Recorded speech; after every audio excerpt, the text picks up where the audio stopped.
오늘 말씀은 세례 요한에 대한 말씀과 그 전에 이제 10장에서 말씀하셨던 제자를 파송하시는 파송 말씀에 연결되어 있는 연결부가 같이 붙어 있는 그런 말씀입니다.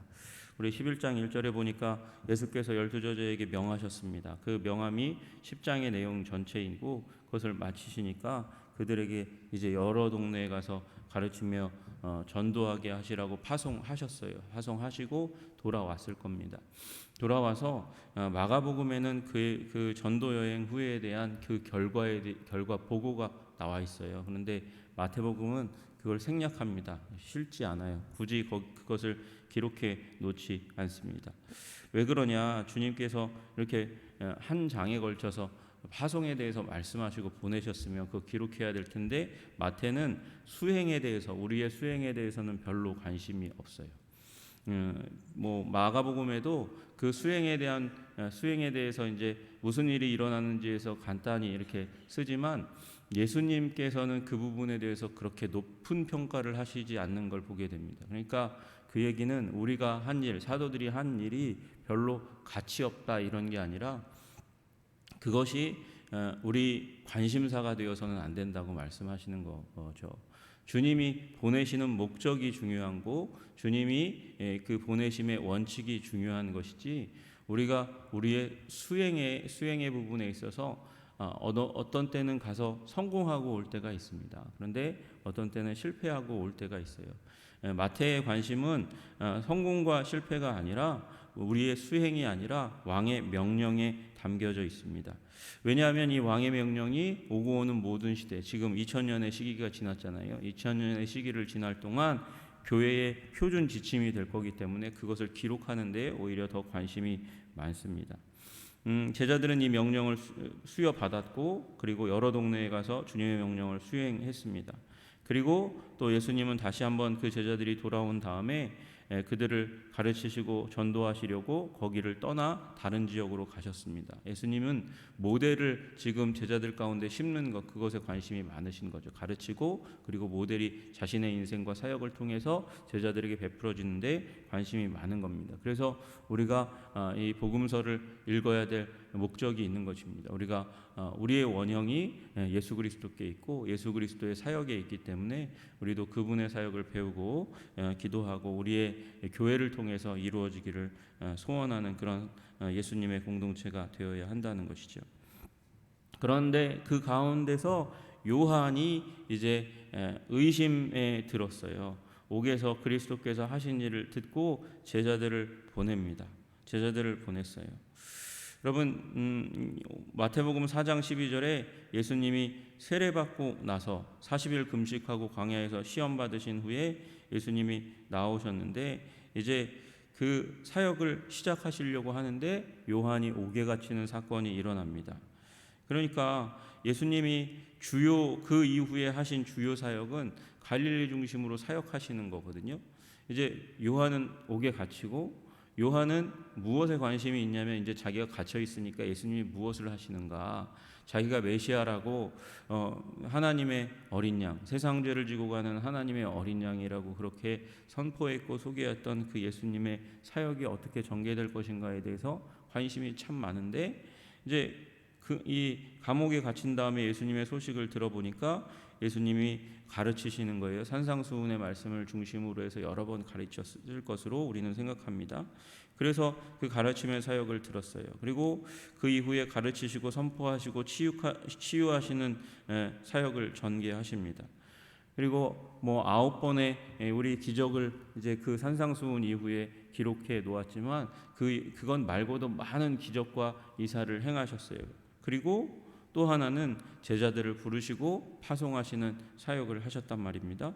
근데 이런 사역의 소문을 지금 예수님이 뭘 하고 있는지를 듣고 있는 요한이 보니까 3절에 예수께 여짜오되 오실 그이가, 제자들을 보내어 묻는 게 그거예요. 오실 그이가 당신이오니까 우리가 다른 일을 기다리오리까. 그러니까 메시아 맞나? 라는 생각이 들게 된 거죠. 이 메시아가 오시면 자신이 예수님이 하실 사역이 무엇일까? 그가 했던 메시지 자체가 심판의 사역이거든요. 심판의 사역. 근데 심판의 사역과는 좀 거리가 먼 사역을 하고 있으니까 왜 예수님이 이렇게 일하시지? 그런 의심이 들게 된 겁니다. 지금 요한은 어디에 있습니까? 요한은 감옥에 있습니다. 누구 때문에 감옥에 있습니까? 헤롯 때문에 감옥에 있습니다. 왜 헤롯이 세례 요한을 집어넣었어요? 헤롯이 자기의 동생의 아내와 결혼한 문제, 헤로디아의 일 때문에 비도덕적이고 나쁜 악한 일을 행했다고 헤롯을 욕하니까 이제 그 욕을 듣기 싫어가지고 감옥에 갇히게 한 것입니다. 자신의 통치의 근간이 흔들려지니까. 그럼 이 상황 가운데서 세례 요한이 바라는 메시아는 이제 자신이 원래 외쳤던 거예요. 여러분, 그 당시에 그들이 갖고 있었던 메시아에 대한 환상은 구약과 신약이 함께 섞여 있는 거거든요. 구약과 신약이 아니라 예수님의 초림과 재림이 섞여 있는 거거든요. 초림은 오셔서 예수님이 사랑을 베푸시고 구원의 은혜를 베푸시는 겁니다. 예수님이 초림 때 오셔가지고 하신 일이 제자들을 세우시는 것이고, 병들고 가난하고 아픔 가운데 있는 자들을 치유하고 회복시키시는 일을 하신 거잖아요. 그러니까 그리고 나서 죽으시고 부활하시는 사건이 예수님의 초림의 사역입니다. 그런데 예수님께 세례 요한은 또 구했던 게 뭐냐면, 재림 가운데 이루실 그 사역도 같이 신구약의 이 구약 성경 가운데 이렇게 섞여 있으니까 그 일도 일어나기를 원하는 거예요. 그 일이 뭡니까? 로마 정부를 주님께서 타도하시는 거죠. 왜 로마 정부의 타도가 메시아가 하실 일이라고 생각했을까요? 여러분, 다니엘서를 보시면 금신상이 세워져 있어요. 그 금신상을 이제 4개의 부분으로 나누잖아요. 그리고 4개의 부분 맨 마지막 그 4번째 시대에 그 이 다리를 깨뜨리러 날아오는 뜨인 돌을 보게 된단 말이죠. 뜨인 돌이 머리를 치는 게 아니고요, 가슴을 치는 게 아니고요, 그 다리를 쳐요. 다리를 친다는 건 4개의 제국 가운데 맨 마지막 제국을 치실 거라는 믿음을 갖고 있는데, 그러니까 이게 4번째 제국이 이제 바벨론과 메데바사와 그리고 이제 헬라 제국을 지나서 로마 제국 시대인데 이제 와서 치셔야 된단 말이죠. 그러니까 로마를 멸망시키실 거야. 메시아는 로마를 멸망시키시는 분일 거야. 그러니까 그분이 멸망시키면 로마에 빌붙어 있는 것들도 다 싹쓸이 하실 거겠지. 그러면 누구를 치게 됩니까? 메시아가 오시면, 메시아 사역을 시작하시면, 이제 일으키시면 헤롯도 이제 끝장이 나는 거예요. 그러면 자기는 어떻게 될까요? 이 감옥에서 해방될 수 있는 기회를 얻게 되는 것이죠. 그런데 예수님을 보니까 예수님이 그런 사역과는 전혀 거리가 먼 사역만 하시고 계신 거예요.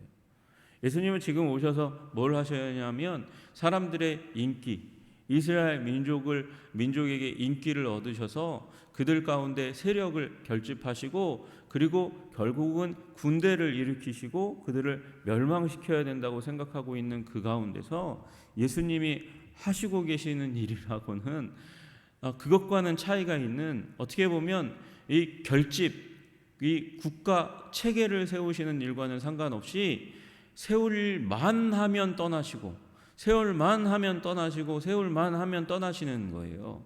사람들을 결집시키려는 그런 생각은 전혀 하고 계시지 않은 것 같은 모습만 하고 계시단 말이죠. 그리고 급진적인 말씀을 전하셔야 되는데, 일어납시다, 칼과 창을 듭시다, 그리고 메시아께서 힘을 주실 것입니다, 다윗과 같이 그렇게 군대의 장군으로서 싸워 이기려 하는 그런 의지와 결기가 보여져야 되는데, 그런 건 하나도 보이지 않는 거예요. 그래서 보낸 거죠. 그래서 우리가 다른 일을 기다려야 됩니까? 당신이 메시아가 맞습니까? 당신이 메시아가 맞다면 지금 직무유기하고 계신 거 아니에요? 묻고 있는 거예요. 그런데 예수님께서 그에 대해서 이렇게 말씀하십니다. 예수께서 대답하여 이르시되 너희가 가서 듣고 보는 것을 요한에게 알려라. 지금 여기에 잠깐 거하면서 너희가 듣고 보는 것을 요한에게 알려라.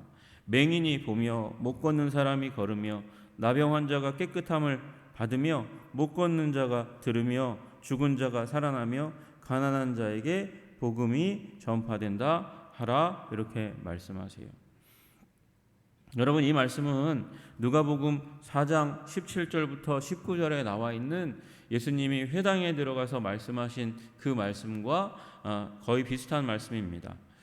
누가복음 4장 17절에 선지자 이사야 글을 드리거늘 책을 펴서 회당에 들어가셨는데 예수님이 의도한 게 아니라 누군가가 건네줬어요. 예수님이 그것을 받았어요. 그래서 그것을 그 책을 성경책을 펴서 이렇게 기록된 데를 찾으니 곧 주의 성령이 내게 임하셨으니 이는 가난한 자에게 복음을 전하게 하시려고 내게 기름을 부으시고 나를 보내사 포로된 자에게 자유를 눈먼 자에게 다시 보게 함을 전파하며 눌린 자를 자유롭게 하고 주의 은혜의 해를 전파하게 하려 하심이라 하였더라 이렇게 말씀하십니다.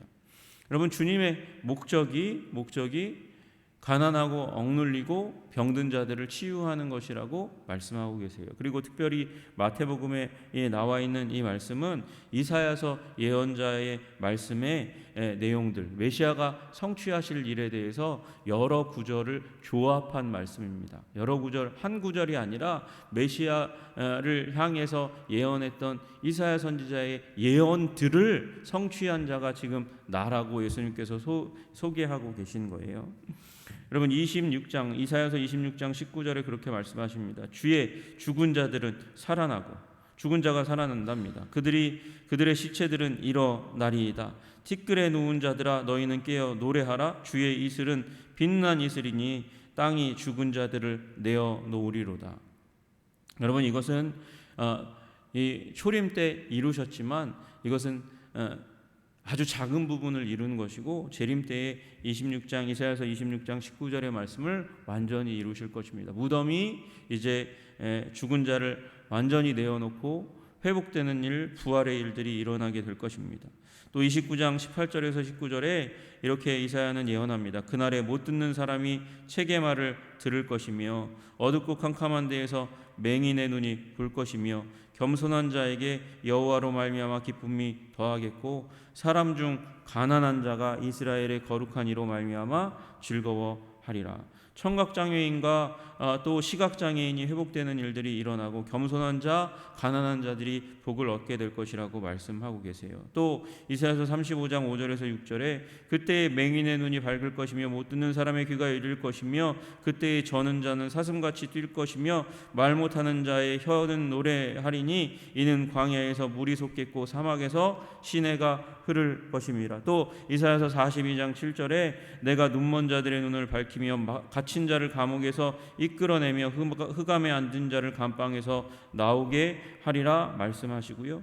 61장 1절에 주 여호와의 영이 내게 내리셨으니 이는 여호와께서 내게 기름을 부으사 가난한 자에게 아름다운 소식을 전하게 하려 하심이라. 나를 보내사 마음이 상한 자를 고치며 포로된 자에게 자유를 갇힌 자에게 노임을 선포하며 말씀하세요. 여러분 예수님은 구약의 예언을 성취하신 분이십니다.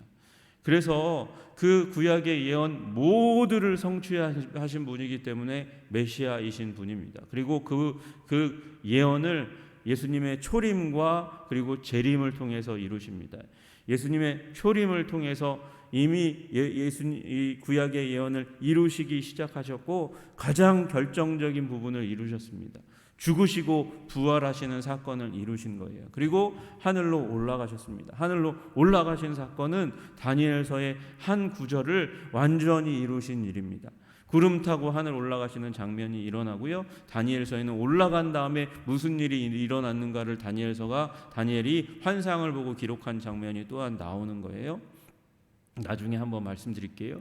그리고 예수님은 다시 오셔서 이 모든 구약의 예언을 완전히 다 성취하실 것입니다. 주님은 재림의 주님이십니다. 다시 오실 것입니다. 주님은 예언을 완전히 성취하시고 인류를 죄로부터 구원하시고 하나님의 천국 가운데 우리 모든 인류를 구원받은 자들을 이끌어 가시는 하나님이십니다. 여러분 이 예수 그리스도 그분이 첫 번째 사역에서 하시는 일은 사랑의 사역이에요. 사랑의 사역, 구원의 사역이에요. 그리고 마지막 날 하실 사역은 심판의 사역이에요.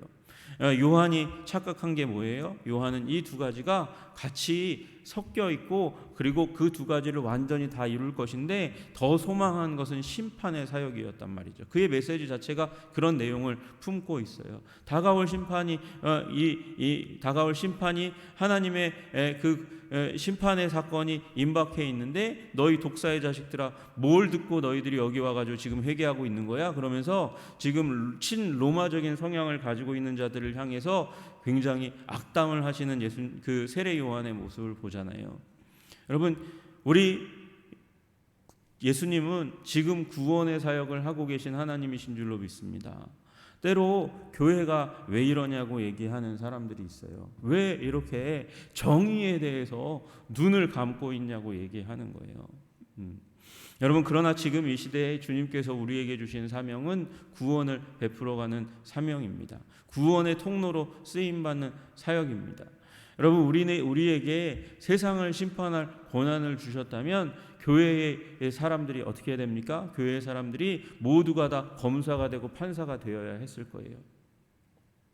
정치력을 가지고 세상을 심판하기 위한 그 길을 걸어가야 하는 것이 맞겠죠. 그러나 주님께서 우리 손에 들려주신 것은 성경의 말씀입니다. 사랑하고 섬기라고 우리에게 두 손과 두 발을 허락해 주신 줄로 믿으시기를 주님의 이름으로 축복합니다.